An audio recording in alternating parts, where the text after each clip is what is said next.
Sementara itu, Saudara, Bupati Aceh Tengah, Sabela Abu Bakar, melantik sejumlah pejabat eselon 2 dan 3 di Gedung UMI Pendopo Aceh Tengah, di mana beberapa pejabat yang dilantik ini merupakan pejabat yang selama ini menjabat sebagai PLT di sejumlah dinas di lingkungan Pemkab setempat.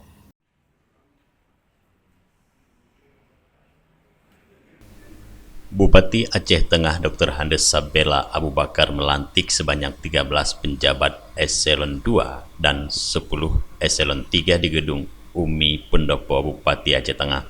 Sejumlah pejabat eselon 2 yang dilantik merupakan dalam rangka pengisian pejabat definitif untuk optimalisasi perangkat OPD atau SKPK yang selama ini dijabat oleh pelaksana tugas kepala dinas. Sedangkan untuk 10 pejabat eselon 3 atau administrator adalah untuk mengisi posisi yang kosong usai pejabat tinggi pratama di sejumlah OPD dilantik.